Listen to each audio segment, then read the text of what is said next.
आसमान पर काले बादल मंडरा रहे थे। बिजली की चमक से कभी कभी चारों ओर जंगल और कच्चे रास्ते जलमिला उठते। हवा इतनी तेज थी कि पेड़ ऐसे हिल रहे थे जैसे अभी गिर पड़ेंगे। उस रात गांव के 7 लोग पास के कस्बे से अपने गांव लौट रहे थे, पुराना ट्रैक्टर से। ट्रैक्टर के ड्राइवर सीट पर एक बूढ़ा आदमी बैठा था। उसकी झुर्रियों भरी आंखों में थकान और अनुभव झलक रहा था। पीछे ट्रॉली में बाकी लोग थे, 2 औरतें, एक जवान, दूसरी मध्यम उम्र की, 2 लड़के शरारती पर थके हुए, 2 आदमी मजबूत कदकाठी वाले पर चेहरे पर चिंता झलक रही थी।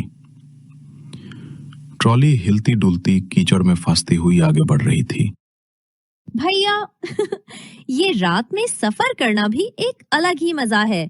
बिजली चमकती है तो रास्ता साफ दिख जाता है, वरना तो अंधाधुंध। मजा? मुझे तो डर लग रहा है। सुना है इस रास्ते पर रात में कई लोग गायब हो गए। चुप कर, डराने की आदत मत डालो। औरत जात साथ में है। अरे बहन जी, डरने की जरूरत नहीं। भूत प्रेत जैसी कोई चीज नहीं होती। ये सब औरतों और बच्चों को डराने की बातें हैं। कौन कहता है नहीं होते? मैंने अपनी आंखों से देखा है। अरे काका, अब फिर से अपनी पुरानी डरावनी कहानियां मत सुनाना। तुम्हें मजाक लगता होगा, लेकिन इस रास्ते पर रात में कई बार ऐसे लोग मिलते हैं जो होते इंसान जैसे हैं, मगर असल में इंसान नहीं होते। ट्रॉली में अचानक सन्नाटा छा गया। सिर्फ ट्रैक्टर की गड़गड़ाहट। क्या मतलब काका? इंसान जैसे पर इंसान नहीं? हाँ, कभी कभी वे तुम्हें रास्ता दिखाएंगे, तुम्हें सही दिशा बताएंगे, लेकिन हर बार वो दिशा तुम्हें मौत की ओर ले जाती है। भगवान का नाम लो, ऐसी बातें मत करो इस रात में। अरे चुप रहो सब, डरने की जरूरत नहीं।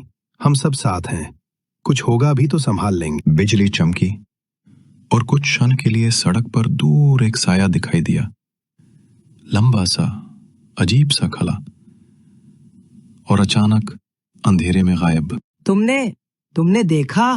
वहां कोई खड़ा था। तेरी आंखों का धोखा होगा। रात का अंधेरा है। रात और गहरी हो चुकी थी। बारिश अब तूफान में बदल गई थी। ट्रैक्टर की ट्रॉली पानी और कीचड़ से भर चुकी थी। आखिरकार सबने एक दूसरे की ओर देखा और बूढ़े ड्राइवर से कहा, काका, अब और नहीं। ट्रॉली से नीचे उतरना पड़ेगा, वरना सब डूब जाएंगे। बूढ़ा ड्राइवर भारी मन से सहमति देता है। सब भीगते हुए नीचे उतर जाते हैं। जैसे ही सब कीचड़ में पैदल चलने लगते हैं, अचानक लड़का उंगली दिखाकर चिल्लाता है, देखो, दूर रोशनी नजर आ रही है। सबके चेहरे पर थोड़ी राहत आती है। शायद कोई गांव है, चलो वही चलते हैं, बारिश से बच जाएंगे। लेकिन इस इलाके में तो कोई गांव नहीं है, कम से कम मैंने कभी नहीं सुना। हाँ, मैं भी सालों से इधर आता जाता हूँ। यहाँ कोई गांव नहीं था। फिर भी सब बारिश से बचने की उम्मीद में रोशनी की ओर चल पड़ते हैं। जंगल के बीच अचानक एक छोटा सा गांव दिखा। टूटी फूटी झोपड़ियां, कच्ची गलियां और बीच में एक चाय की टपरी। टपरी के अंदर लालटेन जल रही थी। वहां एक चाय वाला बैठा था और उसके पास 2 अजनबी आदमी भी बैठे थे। सब एक दूसरे की ओर देखने लगे। बारिश इतनी तेज थी कि कोई भी बाहर टिक नहीं सकता था, लेकिन ये दोनों आदमी बिना भीगे आराम से बैठे थे। ये देखकर सबके दिल में हैरानी और डर दोनों उतर गए। थके हुए लोग मजबूरी में उसी टपरी में घुस गए।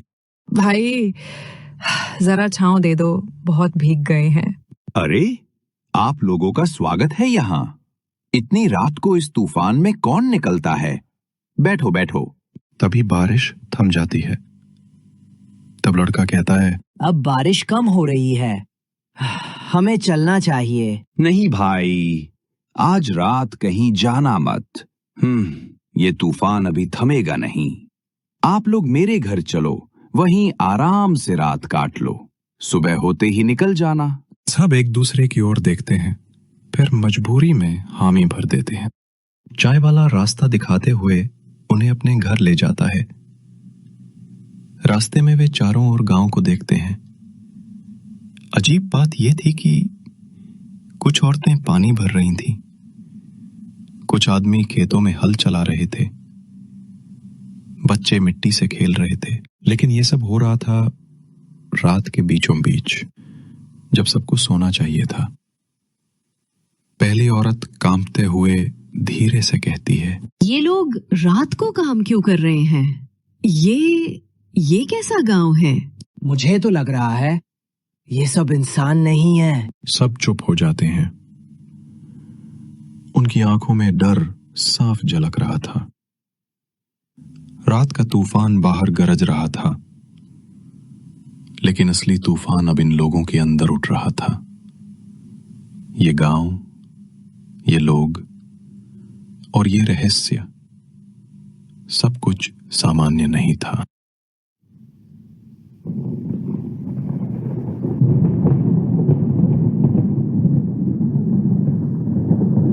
तूफान और भयानक हो चुका था।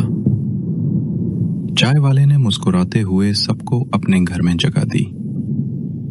एक पुराना सा कच्चा मकान, मिट्टी की दीवारें, टिमटिमाती लालटेन और सड़े धुएं की गंध। भीगे और थके लोग मजबूरी में वहीं रुक गए।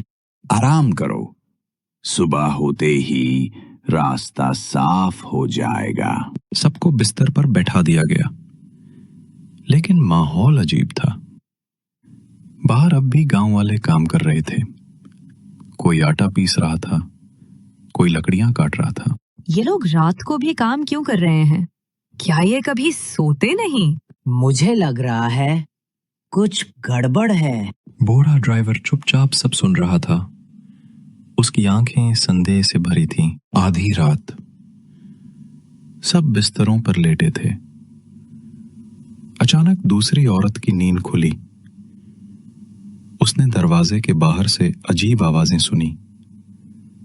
ठक ठक ठक, जैसे कोई भारी हथौड़े से जमीन खोद रहा हो। वो धीरे धीरे खिड़की के पास गई और बाहर झांका। के बीच लालटेन की रोशनी में गांव वाले मिलकर मिट्टी खोद रहे थे। उनके चेहरे भावहीन थे, आंखें बिल्कुल सफेद, और सब एक सुर में बुदबुदा रहे थे, आजा आजा। औरत डरकर पीछे हट गई और कांपते हुए बाकी सबको जगा दिया। बाहर सब पागल जैसे गड्ढा खोद रहे हैं और मंत्र बोल रहे हैं। लड़के ने हिम्मत करके खिड़की से झांका। उसने देखा गांव के बीच बहुत बड़ा गड्ढा खोदा जा चुका था। उसमें लालटेनें टंगी थीं और चारों ओर गांव वाले मंत्र गा रहे थे, आजा आजा आजा। गांव के लोग उस गड्ढे के अंदर मानव खोपड़ियां और हड्डियां डाल रहे थे। ये जगह कब्रिस्तान है। चाय वाला अचानक कमरे में आ गया। उसके चेहरे पर वही अजीब मुस्कान थी। तुम लोग अब जान ही गए हो, ये गांव दिन में सोता है और रात को जागता है, क्योंकि ये गांव इंसानों का नहीं। तुम लोग कौन हो? हमें क्यों फंसाया? तूफान कोई संयोग नहीं था। जो भी इस रास्ते से गुजरता है उसे हम बुलाते हैं।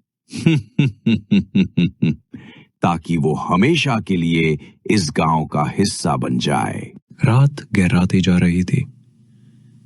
चाय वाले की मुस्कान और गांव वालों की आवाजें सबके दिलों में डर को और गहरा कर रही थीं। बाहर लोग लगातार मिट्टी खोद रहे थे, मानो किसी बड़ी चीज की तैयारी कर रहे हों। तुम सब सोच रहे हो, ये गड्ढा किस लिए है? ये गड्ढा तुम्हारे लिए है। आज रात तुम सब यही दफन किए जाओगे। हमें छोड़ दो, भगवान के लिए छोड़ दो। भगवान यहां नहीं आते। ये गांव उनका नहीं है। ये गांव सिर्फ मौत का है। बाहर गांव वाले भी बदलने लगे। उनके चेहरे सूखकर खोपड़ी जैसे हो गए। उनकी आंखों में कोई जान नहीं थी, सिर्फ खाली सफेद गड्ढे। जल्दी भागो! सब बाहर दौड़ने लगे। पीछे से गांव वालों की चीखें और गुर्राहट गूंज रही थी। चाय वाला चिल्ला रहा था, भागो मत, अब तुम सब इस गांव का हिस्सा हो।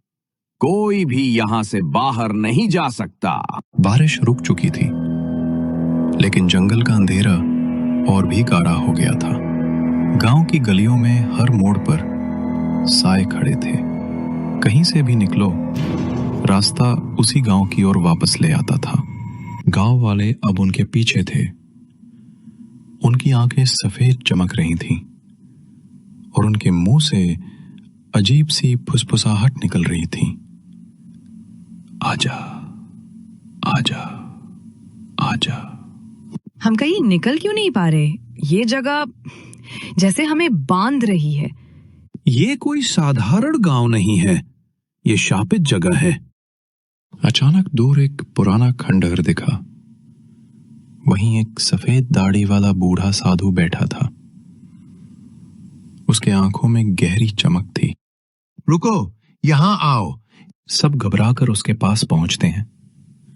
साधु गहरी सांस लेता है और कहता है, तुम लोग इस गांव में कैसे आ गए? ये गांव तो 100 साल पहले ही जलाकर मिटा दिया गया था। सबके पैरों तले जमीन खिसक जाती है। लेकिन हमने तो अपनी आंखों से देखा, लोग, घर, चाय वाला, सब कुछ। वे लोग अब इंसान नहीं। ये गांव उस रात का कैदी है जब यहाँ के सब गांव वाले काली साधना में मरे थे। उनकी आत्माएं हर आधी रात को जिंदा हो उठती हैं और जो भी इस रास्ते से गुजरता है उसे अपने साथ खींच लेती हैं। सब सन्न रह जाते हैं। बाहर से फिर वही आवाज आती है, आजा, आजा। तो अब हमारा क्या होगा? साधु आंखें बंद करके मंत्र जपने लगता है। फिर धीरे से कहता है, इस गांव से बाहर जाने का एक ही रास्ता है, बलिदान। या तो तुम में से कोई एक इस गड्ढे में समा जाए, या फिर तुम सब यहां हमेशा के लिए कैद हो जाओगे। सबके चेहरों पर मौत का साया उतर आता है। तभी गांव वाले चीखते गुर्राते खंडर के बाहर पहुंच जाते हैं। चाय वाला सबसे आगे खड़ा है। समय आ गया है, बलिदान दो, वरना सबको हम ले जाएंगे। जल्दी फैसला करो, एक को अपनी जान देनी होगी ताकि बाकी बच सकें। अब सबकी जान दांव पर थी। कौन देगा बलिदान? और क्या सच में बलिदान से वे बच पाएंगे, या ये भी गांव का धोखा है? जल्दी फैसला करो, एक को बलिदान देना ही होगा। सबकी सांसें थम गईं। हम कैसे चुने कि कौन मरेगा? अगर मैं चला जाऊं तो बाकी बच जाएंगे। हाँ, लेकिन ध्यान रहे, ये आत्माएं वचन तोड़ती नहीं। एक गया तो बाकियों को जाने देंगी। लड़का आगे बढ़ने लगता है, पर बूढ़ा ड्राइवर उसका हाथ पकड़ लेता है। नहीं बेटा, तेरी उम्र नहीं है मरने की। अगर किसी को जाना है तो मैं जाऊंगा। वो लोग वहां से भागकर फिर से गांव पहुंच जाते हैं। बाहर पहुंचकर वे देखते हैं कि गांव की गलियां फिर से बदल गई हैं। चारों ओर वही चक्रव्यूह। हर रास्ता उन्हें वापस उसी चौक पर ला रहा है। गड्ढा अब और बड़ा हो चुका था और उसमें से काला धुआं उठ रहा था। अचानक काले धुएं से चाय वाला बाहर आया, पर अब वो इंसान नहीं रहा। अब तुम सब मेरे हो। ये गड्ढा तुम्हारी कब्र बनेगा। गांव वाले चारों ओर से घेर लेते हैं। उनके मुंह से एक ही स्वर गूंजता है, आजा, आजा, आजा। तभी अचानक वहां पर साधु आ जाता है। तुम लोग भागो, ये मेरी आखिरी लड़ाई है। वो लोग भागने लगते हैं। साधु मंत्र पढ़ने लगता है। तेरी साधना अब मेरे सामने कुछ नहीं। साधु पीछे की ओर गिर जाता है। तभी लड़का उनको पास आता है। मुझे बताओ, इसे रोकने का सही तरीका क्या है? गड्ढे में आत्मा को वापस भेजने के लिए किसी जिंदा इंसान को उसकी जगह जाना होगा। बुड्ढा ड्राइवर दौड़कर आता है और गड्ढे में कूद जाता है। जैसे ही ड्राइवर गड्ढे में गिरता है, धरती हिल जाती है। गड्ढे से लाल और सफेद रोशनी एक साथ निकलती है। गांव वाले चीखते हुए गिरते हैं और धुएं में बदल जाते हैं। पूरी तरह धुएं में बदलकर गड्ढे में समा जाती है। गांव गायब होने लगता है। वो सब लोग ट्रैक्टर के पास पहुंच जाते हैं।